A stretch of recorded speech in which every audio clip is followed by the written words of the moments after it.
Hemos dicho que las enfermedades mentales no son ninguna, ni enfermedades ni mentales, sino serían desajustes. Desajustes emocionales, desajustes por marginación de impulsos que deberían haber sido investidos en su momento y bien investidos hacia objetos reales y no hacia objetos infantiles fantasmáticamente investidos. Con lo cual eso es el origen de la enfermedad mental.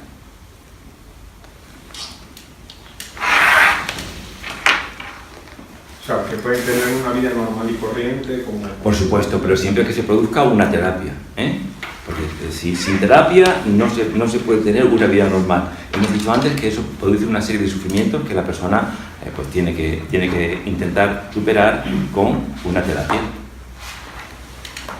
¿Se pueden dar varias enfermedades,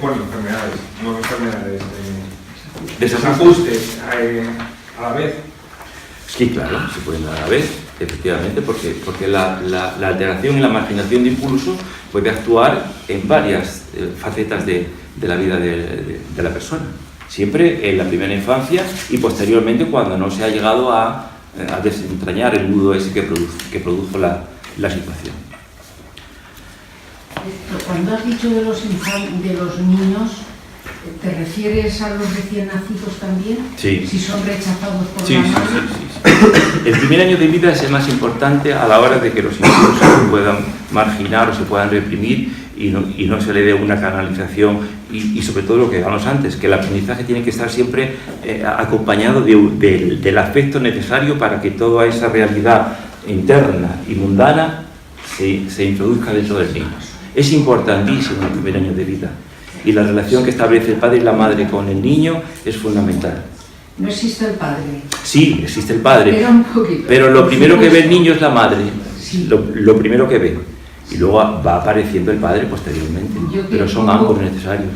Un caso que conozco. La madre lo rechaza. La abuela, el padre no existe.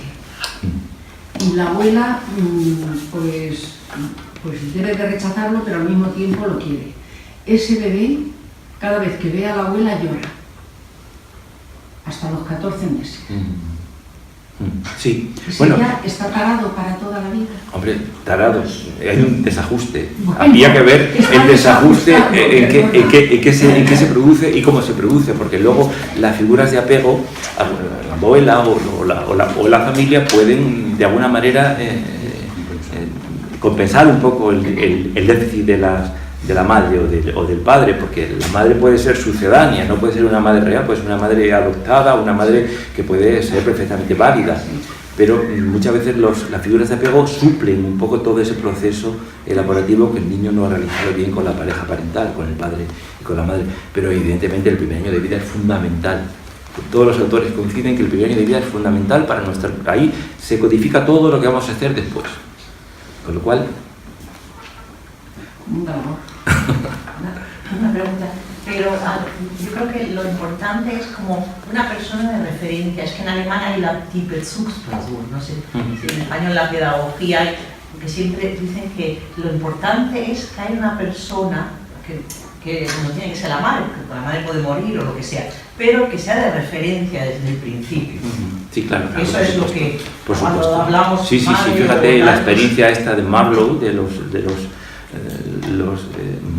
monas que quitaban a los bebés y le ponían una madre de trapo, caliente, fría, y el niño se apegaba completamente a la madre.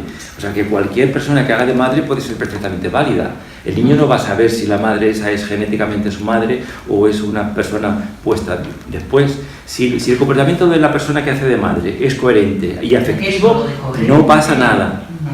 Pero claro, el problema es que muchas veces biológicamente las madres, consciente o inconscientemente, no quiere decir esto que lo hagan a lo mejor de una manera consciente y para perjudicar al niño, pero inconscientemente le están perjudicando adoptando unos patrones que no son los mejores para que el niño proyecte todas esas pulsiones en objetos que no los tienen que proyectar y no madure afectivamente a lo largo de su proceso madurativo. Un bebé, por ejemplo, que pase mucho tiempo, por ejemplo, durmiendo. O sea, un bebé, por ejemplo, que pase muchísimo tiempo durmiendo durante muchísimos meses, por ejemplo. No, bueno, eso... ¿Se alarga la... No, eso estaremos hablando más de la etapa de vigilia más que la etapa de sueño. En la etapa de sueño lo que sí ocurre es que el inconsciente va elaborando la propia material diurno, las vivencias que se van teniendo. Y claro, las vivencias que un niño tiene al principio de su vida son tremendas. La información sensorial que le llega a través de los sentidos, del tacto sobre todo, de la madre, de la vista, del oído, todos los sentidos, le da una información tremenda que el niño se tiene que elaborar. Y a veces no es fácil elaborar toda esa información. Y entonces el afecto es lo que realmente hace que esa elaboración sea coherente y sea perfecta. Entonces el sueño, de alguna manera, recupera energías y sedimenta todos esos... Pero digo, a lo largo de todo el día. Sí, pero un no. Bebé, un típico bebé No, pero eso no tiene... quiero decir, recogería... Ni aumenta ni disminuye el desequilibrio que estamos hablando, porque hay niños que duermen más, otros niños que duermen menos.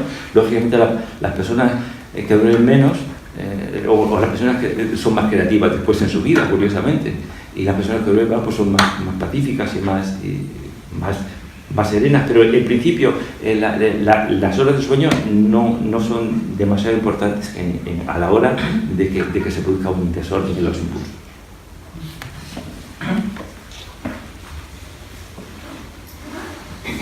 Sí, me he recordado también a cierta época, pues los niños cuando ingresaban en los hospitales pues no tenían ese contacto con los padres hacia afuera, era como aislante, a los 60, a los 70 o así. Entonces hablaba también de que esos niños sufrían luego hospitalismo. Claro. No sé si en español es la misma palabra. Sí. Los niños de la inclusa llaman aquí, o de la inclusa, sí, en De la España. inclusa. Y entonces pues eso no era moderno, era aislar prácticamente, nacían niños y tenían un problema, lo llevaban al hospital, por lo que sea, por cambio de sangre, ¿verdad? Y no era lo que se hace ahora, que se lleva la leche materna, que sea el niño hay que tocarlo, tal. Eso era absolutamente todo como... Claro, pero fíjate que hasta que no apareció Freud en Austria y en Alemania, en la época esa, no se conocía nada de esto. Esto no existía. Y Freud realmente fue, con todas sus carencias, que las tiene, pero fue genial en descubrir que el inconsciente, no me gusta decir el inconsciente, me gusta decir siempre lo inconsciente, porque el inconsciente no es ningún sitio, es simplemente lo que nos influye, pero no sabemos que nos influye. Es lo inconsciente. Entonces, el descubrimiento de Freud del inconsciente cambió radicalmente a la historia de la cultura y de la ciencia psicológica y de la medicina. Entonces, esto no se conocía antes de Freud. Entonces, todos estos desajustes son producto de lo que hemos dicho toda la conferencia. Después. Entonces, claro, antes pues no se sabía si la madre influía, si no influía, si el hospital, si era bueno, si era malo, porque no se conocía este tipo de desajuste, porque no se había estudiado. Y realmente a Freud hay que hacerle un monumento solamente por eso, ¿eh? Y luego todos los autores que he citado a continuación han completado ese estudio de una manera muy lúcida. Y desde luego, no es por nada, pero mi profesor y maestro Luis Sencillo es el mejor porque lo perfeccionó a unos niveles absolutamente científicos y de una calidad excepcional. Bueno, pues volvemos a los...